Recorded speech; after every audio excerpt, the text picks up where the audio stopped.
നമുക്ക് പ്രാർത്ഥിക്കാം. ജീവന്റെ നാഥനായ കർത്താവേ, നീ അടിയാരെ ഏൽപ്പിച്ചിരിക്കുന്നത് ജീവന്റെ വചനം. ധ്യാനിക്കുന്ന വ്യക്തിക്ക് അത് കാലണി ദീപം, പാതയ്ക്ക് പ്രകാശം. തിരുവചന ധ്യാനത്തിലൂടെ ഞങ്ങൾ ഇന്നും നിന്റെ ജീവനിലേക്ക്, സമൃദ്ധിയായ ജീവനിലേക്ക് പ്രവേശിച്ച് കർത്താവിൻ്റെ വെളിച്ചത്തിൽ ചരിപ്പാൻ തിരുവചന ധ്യാനം മുഖാന്തരമാക്കണം. യേശുവിൻ്റെ നാമത്തിൽ അപേക്ഷിക്കുന്നത് കൃപയോടെ കേൾക്കണമേ.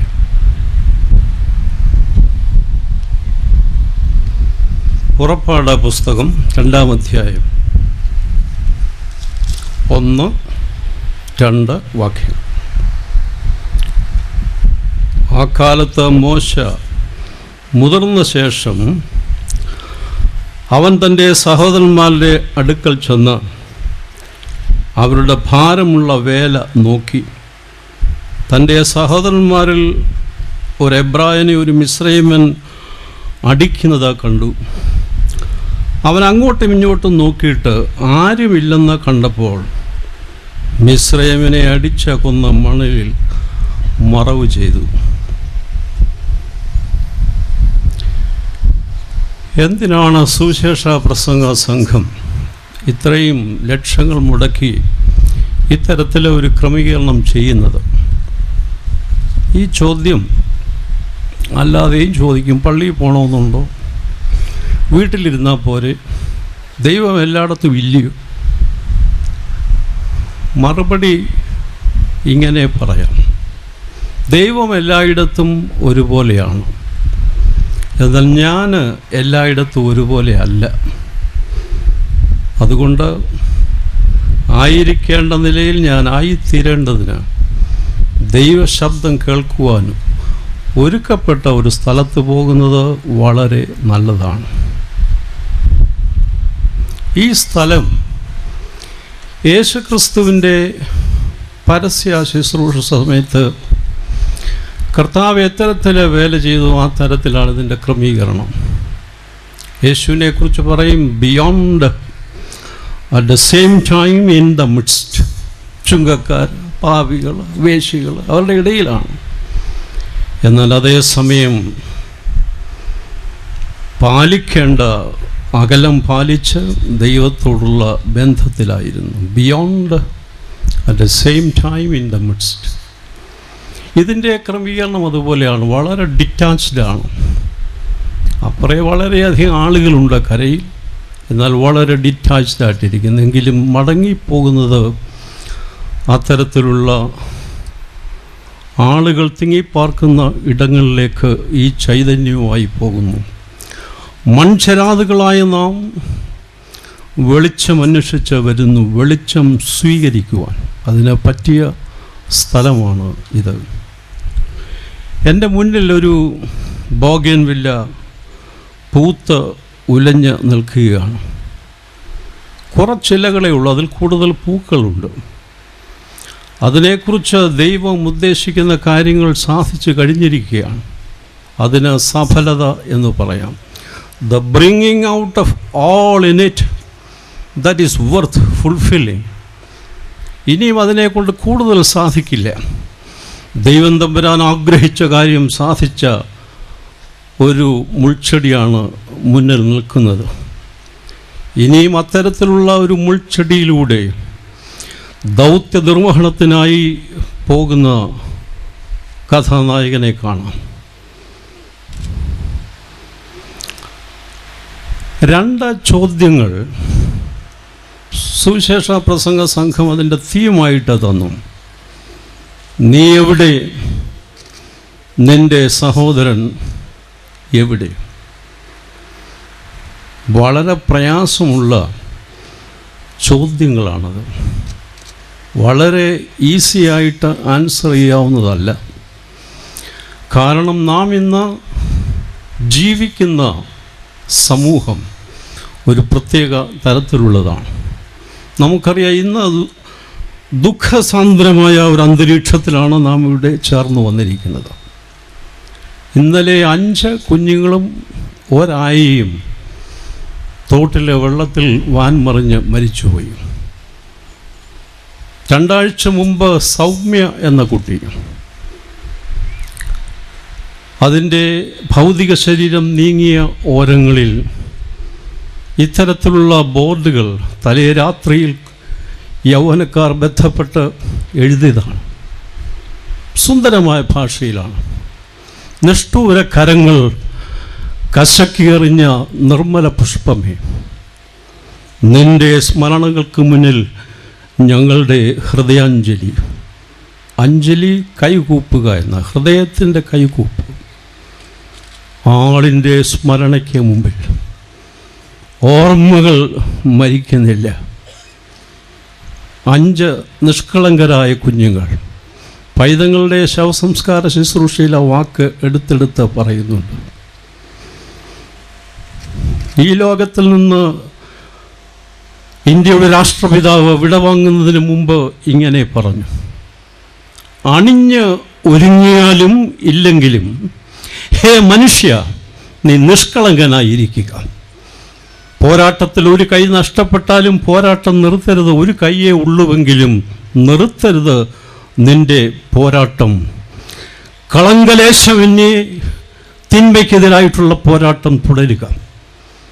അണിഞ്ഞൊരുങ്ങിയാലും ഇല്ലെങ്കിലും ഹേ മനുഷ്യ, നീ നിഷ്കളങ്കനായിരിക്കുക. അവൻ എന്ത് കിട്ടുമെന്ന്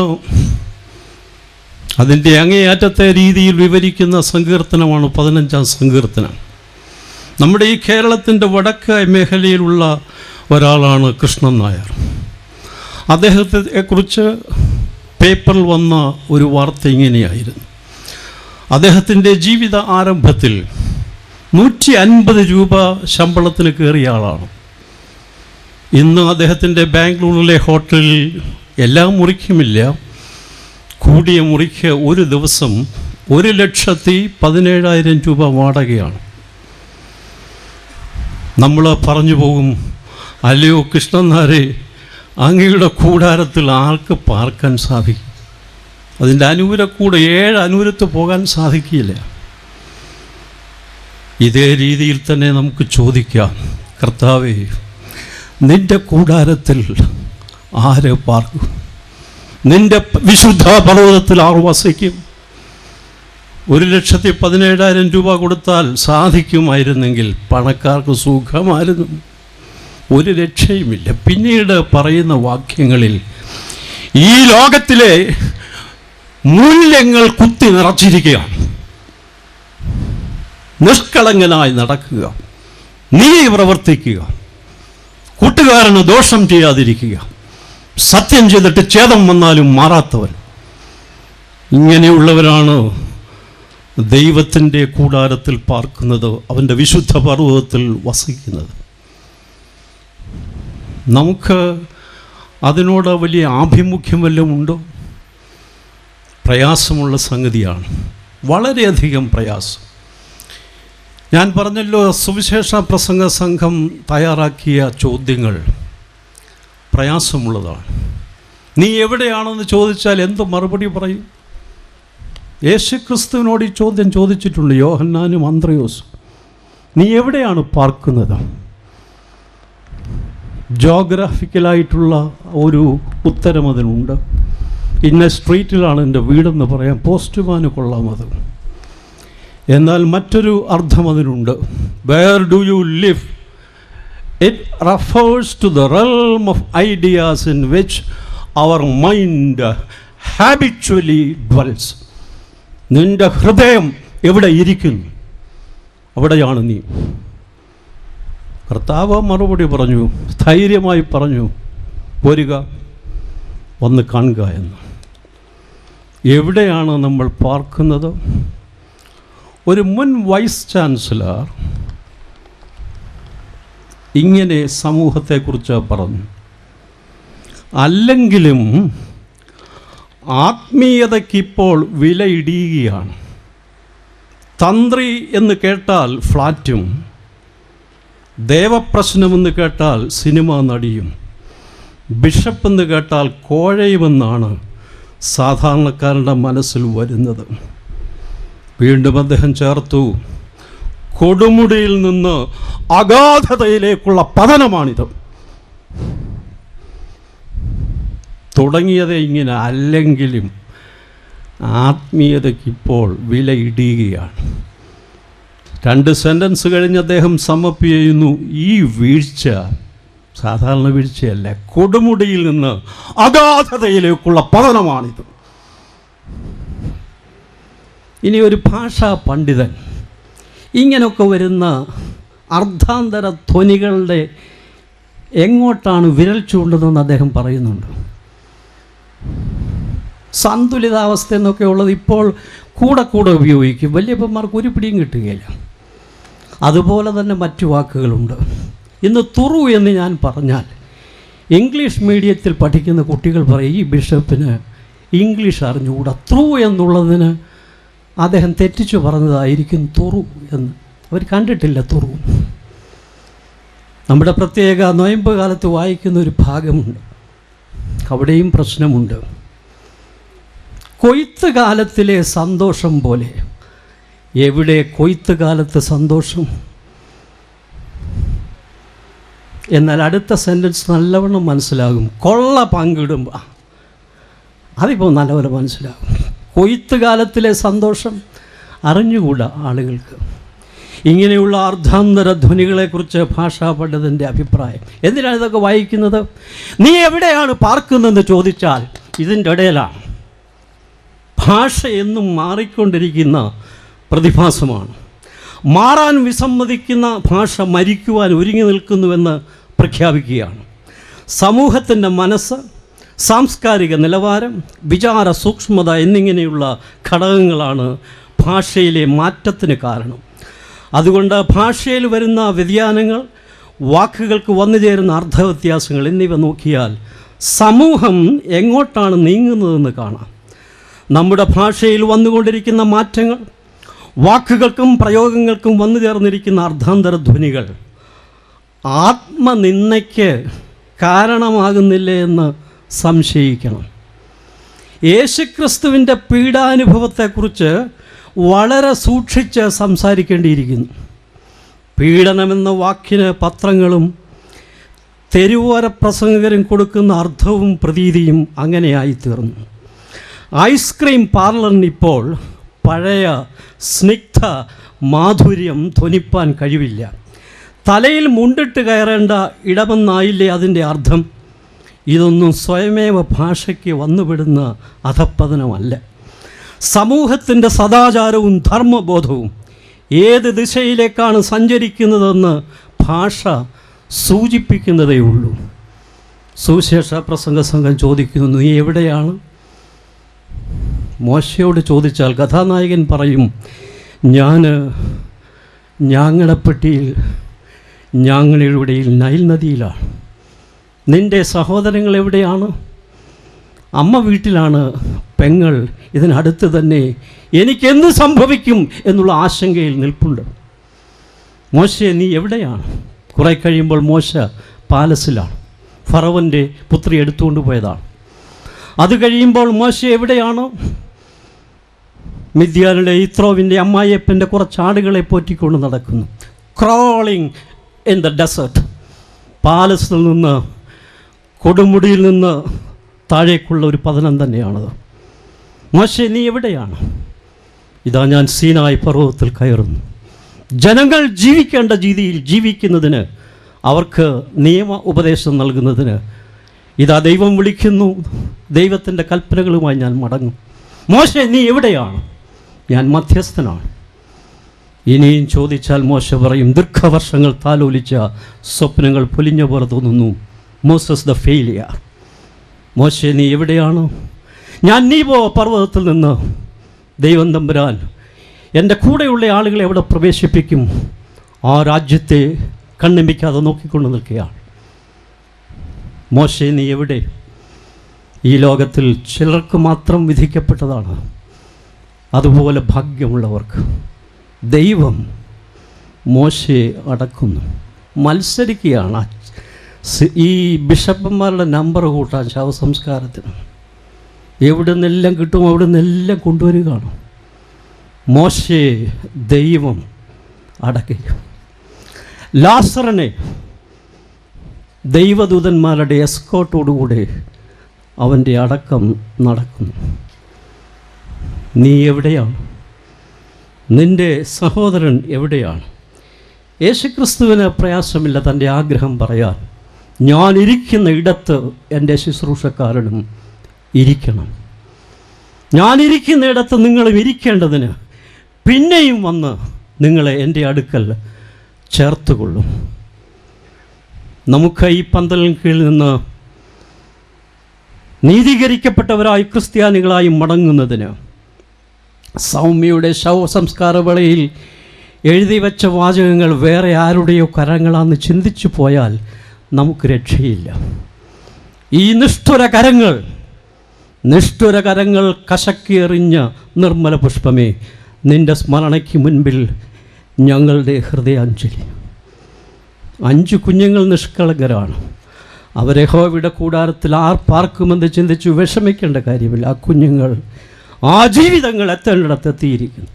അവരുടെ എല്ലാം പാവന സ്മരണയ്ക്ക് മുമ്പിൽ ആദരാഞ്ജലികൾ അർപ്പിക്കുന്നതോടൊപ്പം ആ നിർമ്മല പുഷ്പത്തെ കശക്കിയെറിഞ്ഞ നിഷ്ഠൂര കരങ്ങൾ എൻ്റേതും നിങ്ങളുടേതുമാണെന്ന് സമ്മതിച്ചാൽ നമുക്ക് ക്രിസ്ത്യാനികളായി പന്തലിൽ നിന്ന് മടങ്ങിപ്പോകാം. അങ്ങനെ പാട്ടുണ്ട്, were you there when they crucified me. അതുപോലൊരു നിർമ്മല പുഷ്പം ഈ ലോകത്തിലില്ല. എങ്കിലും നമ്മുടെ നിഷ്ഠൂര കരങ്ങൾ ആദ്യ ദുഃഖ വെള്ളിയാഴ്ച, ഇവിടെ പ്രാർത്ഥിച്ച സ്നേഹിതൻ കുറച്ചുകൂടെ മെച്ചപ്പെട്ട രീതിയിൽ പറഞ്ഞു, ആ നല്ല വെള്ളിയാഴ്ച നമ്മുടെ നിഷ്ഠൂര കരങ്ങൾ കശക്കിയെറിഞ്ഞ നിർമ്മല പുഷ്പമാണ് യേശു ക്രിസ്തു. സാഹിത്യകാരന്മാർ ഇപ്പോൾ പാടുന്നുണ്ടായിരിക്കാം, കുരിശിൽ പൂത്തുലഞ്ഞ രക്തപുഷ്പമേന്ന്. നമുക്കതിൽ പങ്കുണ്ടെങ്കിൽ ഇവിടെയും പങ്കുണ്ട്. തൻ്റെ ലംഘനങ്ങളെ മറച്ചു വയ്ക്കുന്നവന് ശുഭം വരില്ല. ഏറ്റുപറഞ്ഞുപേക്ഷിക്കുന്നവന് കരുണ ലഭിക്കും. ഈ കൺവെൻഷൻ ഒറ്റ ഉദ്ദേശമേ ഉള്ളൂ, യേശുവെ നിന്നെ ക്രൂശിച്ച ഇടത്ത് ഞാനും ഉണ്ടായിരുന്നു. മഹാപാപിയായ എന്നോട് കരുണയുണ്ടാവുകയാണ്. സൗമ്യയുടെ സ്മൃതിക്ക് മുന്നിൽ നമ്മുടെ ഹൃദയാഞ്ജലി അർപ്പിക്കുമ്പോൾ സ്മരണകൾ, ഓർമ്മകൾ മരിക്കുന്നില്ല. ഇങ്ങനെ ഒരു കഥയുണ്ട്. ജോസഫും മറിയയും ഈജിപ്തിലേക്ക് പലായനം ചെയ്യുമ്പോൾ കൊള്ളക്കാരുടെ കയ്യിൽപ്പെടുന്നുണ്ട്. അതിൻ്റെ ചീഫ് ഈ കുഞ്ഞിനെ നോക്കി മാറി നോക്കി. അമ്മയും ജോസഫും വളരെയധികം പ്രയാസപ്പെട്ടു. എന്നാൽ കുറച്ച് കഴിഞ്ഞപ്പോൾ ആ കള്ളൻ തുരുത്തിരുന്ന വീഞ്ഞ് ഈ കുഞ്ഞിൻ്റെ ചെറിയിലേക്ക് ഇറ്റിച്ചു കൊടുത്തു. ഇത് കഴിഞ്ഞ് അവരുടെ പിടിയിൽ നിന്ന് പോകുമ്പോൾ കന്യക മറിയം പറഞ്ഞതായിട്ട് പറയുന്നു, നീ ചെയ്ത ഉപകാരം ഈ കുഞ്ഞ് വലുതായാൽ മറക്കില്ല. ഓർമ്മയുടെ പാളികളിൽ ഈ കുഞ്ഞ് ഓർക്കുന്നുണ്ട്. 33 വയസ്സിൽ കുരിശിൽ വലത്തുവശത്ത് കിടന്നത് ഈ കള്ളനാണെന്നാണ് പറയും. അവനതേ വാക്കുകൾ തന്നെ, അമ്മയുടെ വാക്കുകൾ തന്നെ ഓർക്കണമേ എന്ന് പറയുകയാണ്. നീ രാജത്വം പ്രാപിച്ചു വരുമ്പോൾ എന്നെയും ഓർക്കണമേ. പിഞ്ചു പൈതലായിരിക്കുമ്പോൾ അതിനെ രക്ഷിച്ച് അതിന് വെള്ളമിറ്റിച്ചു കൊടുത്ത കള്ളനോട് അമ്മ പറഞ്ഞിരുന്നു, നീ ചെയ്ത ഉപകാരം ഈ പൈതൽ വളർന്നാൽ മറക്കില്ല. വളർന്നു 33 വയസ്സിൽ കള്ളനോട് പറഞ്ഞു, നീ ഇന്ന് എന്നോട് കൂടെ പറുദീസയിലിരിക്കും. ഓർമ്മകൾക്ക് മരണമില്ല. കഴിഞ്ഞ 2 വർഷമായി പഴയ നിയമത്തിലെ അബ്രഹാമിൻ്റെയും സാറയുടെയും ദാസി ഹാഗാറിനെയും പ്രവാചകന്മാരിൽ ശ്രേഷ്ഠനായ ഏലിയാവിനെയും കുറിച്ച് ധ്യാനിക്കുകയായിരുന്നു. ആദ്യത്തെ ഭാഗം ഇങ്ങനെ ആവട്ടെ, ഒരു കൗമാരപ്രായക്കാർക്കുള്ള രീതിയിൽ മോശയുടെ ജീവിതത്തെ പ്രതിപാദിക്കാം. അത് കഴിഞ്ഞ് അല്പസമയം അല്പം കൂടെ സീരിയസ് ആയിട്ട് പോകാം. എന്തുവാ ഈ സീരിയസ് എന്ന് പറഞ്ഞാൽ ഗഹനമായി കഠിനമെന്നാണോ? അങ്ങനെയും അതിനർത്ഥമുണ്ട്. സുകുമാർ അഴീക്കോടും വാര്യരും തമ്മിൽ ഒരുമിച്ച് ഒരേ സദസ്സിൽ ഇരുന്നു. കാരിക്കേച്ചറിസ്റ്റ് മിമിക്രി കലാകാരനുമാണ് ഈ വാര്യർ. നന്നായിട്ട് കാര്യങ്ങൾ അവതരിപ്പിക്കുന്നയാളാണ്. ശരമാരി പോലെ പെയ്യുന്ന സുകുമാർ അഴീക്കോടിൻ്റെ പ്രസംഗത്തിന് ശേഷം വാര്യരുടെ ടേൺ, ഹാസ്യകലാകാരൻ്റെ ടേൺ വന്നു. പലതും അവതരിപ്പിച്ചു, ആളുകൾ കൈയടിച്ച്. അത് കഴിഞ്ഞ് തുരുതുര ലെറ്റർ വന്നു അദ്ദേഹത്തിൻ്റെ അടുത്തേക്ക്. അത് വായിച്ചപ്പോൾ പരിങ്ങല്ലായി. സത്യം പറഞ്ഞാൽ ഉമ്മായിക്ക് തല്ല് കിട്ടും, അല്ലെങ്കിൽ ഉപ്പ പശുവറച്ച് തിന്നുന്ന ഗതികേടിലാണ്. ആയിരങ്ങൾ മാനിക്കുന്ന സുകുമാർ അഴീക്കോടിനെ ഹാസ്യരൂപത്തിൽ അവതരിപ്പിക്കാനുള്ള ആഹ്വാനമാണ് സദസ്സിൽ നിന്ന്. എന്തു ചെയ്യും? വല്ലാണ്ടൊക്കെ പറഞ്ഞാൽ പ്രയാസമാണ്. തടിക്ക് കേടുകൂടാതെ പോകാനൊക്കില്ല. അദ്ദേഹം ഒരു ബുദ്ധി ഉപയോഗിച്ചു. വാര്യർ സദസ്സിലിരിക്കുന്ന അഴീക്കോടിനെ ഒന്ന് നോക്കി. അദ്ദേഹം കൈ കാണിച്ചു, തട്ടിക്കൊള്ളാൻ പറഞ്ഞു. ഹാസ്യരൂപത്തിൽ അവതരിപ്പിച്ചു എന്നെ എന്ന് അനുവാദം കിട്ടിക്കഴിഞ്ഞപ്പോൾ അദ്ദേഹം ഇങ്ങനെ പറഞ്ഞു: ഈ സുകുമാർ അഴീക്കോട് സാറ് മൂത്തകുന്നം സ്കൂളിൽ ഹെഡ് മാസ്റ്ററായിരിക്കുമ്പോൾ തൻ്റെ ക്ലാസ്സിൽ നല്ലവണ്ണം പഠിക്കുന്ന ഒരു പെൺകുട്ടിയുണ്ട്. അന്ന് രാവിലെ ആ പെൺകുട്ടിയെ ക്ലാസ്സിൽ കണ്ടില്ല. അദ്ദേഹത്തിൻ്റെ ചോദ്യം, എന്താണ് കുട്ടി താമസിച്ചതെന്ന് ചോദിച്ചത് ഇങ്ങനെയാണ്: കരുണയറ്റ കാലവർഷത്തിൻ്റെ രോഷം ഘനീഭവിച്ച മേഘപാളികളിൽ കുളിർതന്നൽ വീണപ്പോൾ എന്തു ചെയ്തു? വർഷബിന്ദുക്കൾ, ഉള്ളുണർന്ന് പെയ്തിറങ്ങിയ വർഷബിന്ദുക്കളുടെ അനന്ത പ്രവാഹം മൂലമാണോ കുട്ടി താമസിച്ചത്? കുട്ടിയുടെ മറുപടി, മാഷേ, മഴ പെയ്തിട്ടാണ് താമസിച്ചത്. കരുണയിട്ട കാലവർഷത്തിൻ്റെ രോഷം ഘനീഭവിച്ച മേഘപാളികളിൽ കുളിർതന്നൽ വീണപ്പോൾ ഉള്ളുണർന്നു പിഴിഞ്ഞ വർഷബിന്ദുക്കളുടെ അനന്ത പ്രവാഹം മൂലമാണോ കുട്ടി താമസിച്ചത് ക്ലാസ്സിൽ? 2 വശങ്ങൾ ഈ നേതാവിനുണ്ട്. ഒന്ന് പെട്ടെന്ന് പറഞ്ഞു പോകാവുന്നതാണ്. അതിലാദ്യത്തെ ഭാഗത്ത് അല്പസമയം നിന്നേ ഒക്കുകയുള്ളൂ. കഴിഞ്ഞ വർഷം സെപ്റ്റംബറിൽ ഹോളി ലാൻഡ് സന്ദർശിച്ചപ്പോൾ അതിൻ്റെ കൂടെ കിട്ടുന്നതാണ് ഒരു ബോണസ് പോലെ ഈജിപ്തും സന്ദർശിക്കാം. നമ്മുടെ സ്ലീബാച്ചൽ അങ്ങനെ ചെയ്യും. നൈൽ നദിയിൽ ക്രൂയിസിന് പോയപ്പോൾ എൻ്റെ മനസ്സിൽ നിസ്സഹായനായ ഞാങ്ങളപ്പെട്ടകത്തിൽ ഞാങ്ങടയുടെ ഇടയിൽ നദിയിൽ ഒഴുക്കിയ മോശയെ ഞാൻ ഓർത്തു. നിസ്സഹായനാണ്.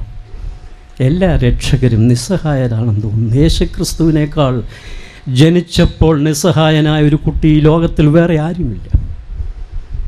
എന്നാൽ ഈ പെട്ടകം അത്തരത്തിലാക്കിയതിന് പിന്നിൽ കഠിനാധ്വാനമുണ്ട്. ഞാങ്ങണയായാൽ പെട്ടകമാകില്ല. അവർ സ്നേഹത്തോടെ മറിയം സഹോദരിയും അമ്മയും പ്രിയപ്പെട്ടവരും ചേർന്ന് ആ പെട്ടകമുണ്ടാക്കുകയാണ്. സ്നേഹമെന്ന ആ വികാര വായ്പ കൊണ്ട് അതാണ് കീല്, അതെല്ലാം പൂശുകയാണ്. വെള്ളം കയറാൻ പാടില്ല. ഒടുവിൽ അതിൻ്റെ മൂടി വെച്ചപ്പോൾ എനിക്ക് തോന്നുന്നത് ശോശപ്പയിട്ട കുഞ്ഞിൻ്റെ മുഖം മറച്ചതുപോലെയുള്ള പ്രതീതിയാണ്. ഒന്നുകിൽ ജീവിക്കും, അല്ലെങ്കിൽ എൻ്റെ കുഞ്ഞ് നൈൽ നദിയിൽ ഒടുങ്ങിപ്പോകും. എന്നാൽ ആവധി ചെയ്യുക, ജീവിക്കുന്നതിന് അനുകൂലമായ സാഹചര്യം ഉണ്ടാക്കുക. അമ്മയും പെങ്ങളും അത് ചെയ്തു കഴിഞ്ഞു. They launched this Hebrew babe into the troubled waters of the heathen land. In that way, believing parents can introduce their infants to the still more perilous waters of modern society. ഇന്നത്തെ സമൂഹം എങ്ങനെയാണെന്ന് ചെറിയ അളവിൽ മനസ്സിലായല്ലോ. ഒരു ഭാഷ പറഞ്ഞാൽ വേറെ അർത്ഥം. എങ്ങനെ മനസ്സിലാകും? നീ എവിടാന്ന് ചോദിച്ചാൽ എന്തോ പറയും? വലിയ പ്രയാസമാണ്. മനോരമ സർവേ നടത്തി സഭയ്ക്ക് സാധിക്കാത്തൊരു കാര്യം അവർ ചെയ്തതിന് പ്രത്യേകം നന്ദി. നമ്മുടെ കുഞ്ഞുങ്ങൾ അങ്ങോട്ട് പോകുന്നു ഇങ്ങോട്ട് പോകുന്നു. അവിടെ ഈ വാക്യം തന്നെ അങ്ങനെയാണ്. അവൻ അങ്ങോട്ടും ഇങ്ങോട്ടും നോക്കി, ആരുമില്ലെന്ന് കണ്ടപ്പോൾ നിഷ്ഠൂര കരങ്ങൾ ബലിഷ്ഠമാണ്. ഒരടി അടിച്ചാൽ പോയത് തന്നെ കേസ്. അവനത് ചെയ്ത് മണലിൽ മറവ് ചെയ്തു. അങ്ങോട്ടും ഇങ്ങോട്ടും നോക്കി നടക്കുക, നോക്കേണ്ടടുത്ത് നോക്കുന്നില്ല. ഈ കൺവെൻഷൻ എന്തിനാണ്? നോക്കേണ്ടവനെ കാണേണ്ടവനെ കാണാത്ത ക്രിസ്ത്യാനികൾ അങ്ങോട്ടും ഇങ്ങോട്ടും നോക്കി ആരുമില്ലെന്ന് കണ്ടാൽ എന്തും ചെയ്യാൻ മടിക്കാത്ത ആളുകൾ എന്തും ചെയ്തൊപ്പിക്കും. എന്തൊരു കഷ്ടമാണിത്! ഇതാണോ നമ്മുടെ വാല്യൂ സിസ്റ്റം? ഏതായാലും അവരുടെ സർവേ കഴിഞ്ഞപ്പോൾ ഈ നാട്ടിലെ നല്ല ആളുകൾ പ്രതികരിച്ചു. അതൊരു ദിവസം, അതിൻ്റെ പിറ്റേ ദിവസം ലീഡിങ് ആർട്ടിക്കിൾ. അതിൻ്റെ തുടക്കം ഇങ്ങനെയാണ്: നമ്മുടെ കുഞ്ഞുങ്ങൾ വഴിതെറ്റിപ്പോകുന്നതിൻ്റെ കാരണങ്ങൾ അന്വേഷിച്ചപ്പോൾ ഞെട്ടിക്കുന്ന കാര്യങ്ങളാണ് കാണുന്നത്. ഭയപ്പെട്ടതിനേക്കാൾ കൂടുതൽ ആശങ്കാജനകമാണ്. നമ്മുടെ കുഞ്ഞുങ്ങളുടെ മേൽ വരുന്ന സമ്മർദ്ദം, സാഹചര്യവും ഭയങ്കരമാണ്. അത് കഴിഞ്ഞ് പറയുകയാണ്, ഞാൻ റാന്നിയിൽ നിന്ന് വരുന്നത്, എനിക്ക് കീഴൂർ വഴി കോഴഞ്ചേരി വഴി ഇവിടെ വരാം. അതുപോലെയാണ് അടുത്ത പാരഗ്രാഫ്. മദ്യപാനത്തിൽ തുടങ്ങി ലഹരി മരുന്നിലൂടെ പിന്നെ അങ്ങോട്ട് പോകും, ലൈംഗിക അരാജകത്വത്തിലേക്കും കുറ്റകൃത്യങ്ങളിലേക്കും കുഞ്ഞുങ്ങൾ നീങ്ങുന്നു. അവരെ അത്തരത്തിൽ വീഴിക്കാൻ കറുത്ത ശക്തികൾ സജീവമായി പ്രവർത്തിക്കുന്നു. മാതാപിതാക്കൾ ഇതിനെക്കുറിച്ച് അറിയുന്നതിന് മുമ്പ് തന്നെ മുൻ വൈസ് ചാൻസലർ പറഞ്ഞ പോലെ കൊടുമുടിയിൽ നിന്ന് അവരുടെ ജീവിതം അഗാധമായ ഗർത്തത്തിലേക്ക് പതിഞ്ഞു കഴിഞ്ഞിരിക്കും. കല്യാണാലോചനയ്ക്ക് ചെന്നാൽ, എൻ്റെ കുഞ്ഞ് വിശുദ്ധ കന്യാമറിയം കഴിഞ്ഞാൽ പിന്നെ ഇവളാ. അവർ സത്യമാണ്, അവരൊന്നും അറിഞ്ഞില്ല. എങ്ങാണ്ടോ പഠിക്കാൻ പോയി, ആ കുട്ടി ഏത് വഴിയാണ് പോയെന്ന് അവർക്ക് പിടിയില്ല. വിശുദ്ധ കന്യാമറിയത്തിൻ്റെ അനിയത്തിയാണെന്നാണ് പറയുന്നത്. എൻ്റെ മോനും അത് തന്നെ. അതുകൊണ്ട് തന്നെ അമേരിക്കയിൽ വളരെ കുട്ടികൾ വിവാഹം കഴിക്കാതെ നമ്മുടെ ഭദ്രാസൻ തന്നെയുണ്ട്. നോർത്ത് അമേരിക്കൻ ഡയസിസിൽ തന്നെ അവർക്ക് വേണ്ട എന്ന് തന്നെ വെച്ചവരുണ്ട്. എന്ത് ചെയ്യും? ഇതെന്തൊരു അവസ്ഥയാണ്! നീ എവിടെയാണ്? നിൻ്റെ സഹോദരൻ എവിടെയാണ്? മോശ എന്ന പൈതൽ 3 മാസം ഒളിപ്പിച്ചു, ഇനിയും രക്ഷയില്ല. നദിയിൽ ഒഴുക്കിക്കളയാം, ഒടുങ്ങട്ടെ എന്നല്ല. They did their level best to give a proper protection to that infant babe. അവരാലാവത് ചെയ്യുന്നുണ്ട്. മാതാപിതാക്കളെ, എന്തിനാണ് ഇവിടെ വന്നിരിക്കുന്നത്? ഈ കാര്യങ്ങളിൽ നമുക്ക് താല്പര്യമുണ്ടോ? മനോരമയുടെ തലക്കെട്ട് ഇതായിരുന്നു: വാടരുത് ഈ മലരുകൾ, വാടരുത് ഈ മലരുകൾ. ലീഡിങ് ആർട്ടിക്കിളിൻ്റെ തലക്കെട്ട് ഒരു തലമുറയാകെ വാടാതിരിക്കാൻ എന്ത് ചെയ്യണമെന്ന് 2 പേരെ അവതരിപ്പിക്കാം. വാടാത്ത മലരുകളാണ്.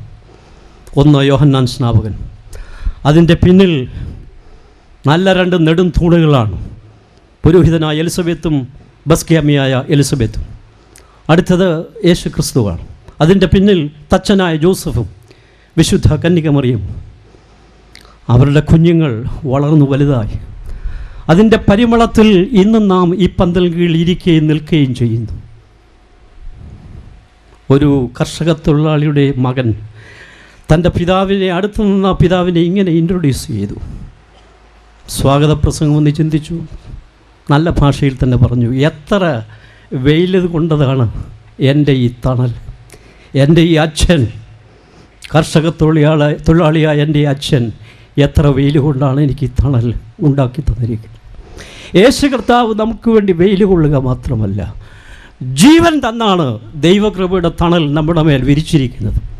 ആ കൃപയുടെ തണലിൽ നടക്കുമ്പോൾ നമ്മുടെ കണ്ണുകൾ നന്ദി കൊണ്ട് സജലങ്ങളാകണം. നമുക്കത് സാധിക്കുന്നുണ്ടോ?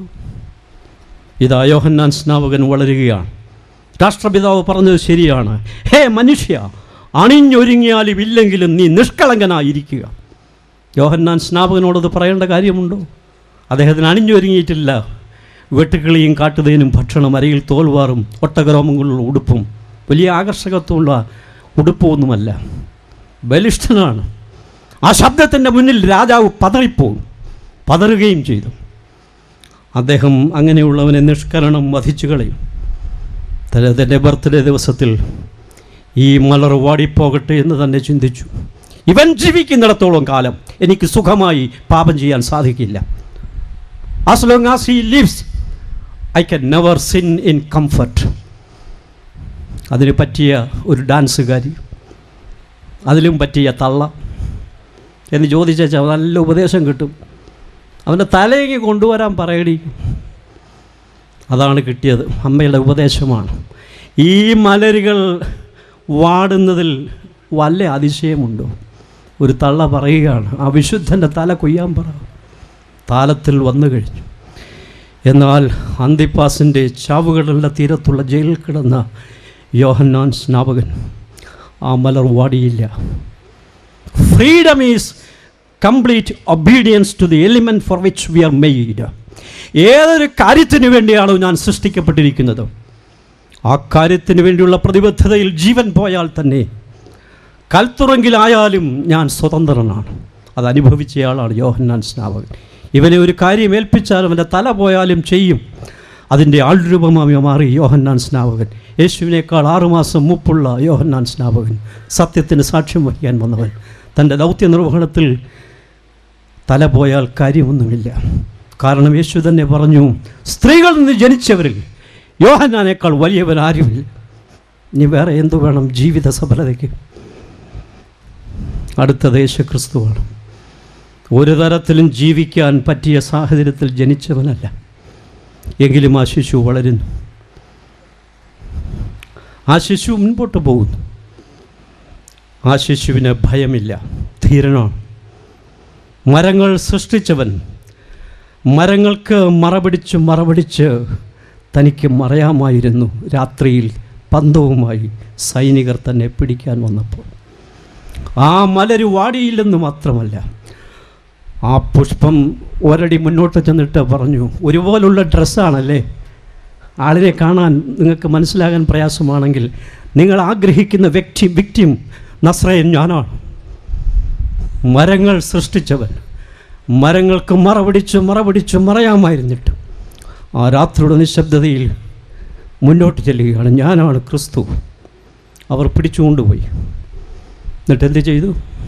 നിഷ്ഠൂര കരങ്ങൾ കശക്കി എറിഞ്ഞ നിർമ്മല പുഷ്പമേ, നിൻ്റെ സ്മരണയ്ക്ക് മുന്നിൽ മാത്രമല്ല, നീ ഇന്ന് ജീവിക്കുന്നവനാകിയാൽ നിൻ്റെ മുന്നിൽ ഈ പന്തൽ കീഴിലുള്ള ഞങ്ങളുടെ ഹൃദയാഞ്ജലി നീ സ്വീകരിച്ചാൽ. നമുക്ക് പുരസ്കാരങ്ങളുടെ കാലമാണ്. ഇനി പുരസ്കാരം കിട്ടാത്തവർ വല്ലവരും ഉണ്ടോ എന്ന് അന്വേഷിച്ച് നടന്നാൽ മതി മനോരമക്കാരൊക്കെ. എന്നാൽ എന്തുകൊണ്ട് നിരീക്ഷണ പാടവത്തിന് ഈ ശതാധിപന് ഒരു പുരസ്കാരം കൊടുത്തുകൂടാ? അദ്ദേഹം ദൂരെ നിൽക്കുകയാണ്, നിരീക്ഷിക്കുകയാണ് കാര്യം. നിരീക്ഷണ പാടവത്തിന് പുരസ്കാരത്തിന് അർഹനാണ്. അദ്ദേഹം പറഞ്ഞു, ഇവൻ ജനിച്ചപ്പോഴും തുണിയില്ല, കീറ്റശീലയാണ്. മരിക്കാൻ നേരത്തുള്ള അവൻ്റെ വസ്ത്രം ചീട്ടിട്ട് ഇവിടെ എടുത്തുകൾ. എങ്കിലും എൻ്റെ നിരീക്ഷണത്തിൽ ഈ വസ്ത്രത്തിൻ്റെ ഉള്ളിൽ കാമ്പുള്ള ഒരു ജീവിതമുണ്ട്. യേശു മരിക്കുന്നതിന് മുമ്പ് ലോകത്തോട് പ്രഖ്യാപിച്ചു, മതം വസ്ത്രധാരണമല്ല.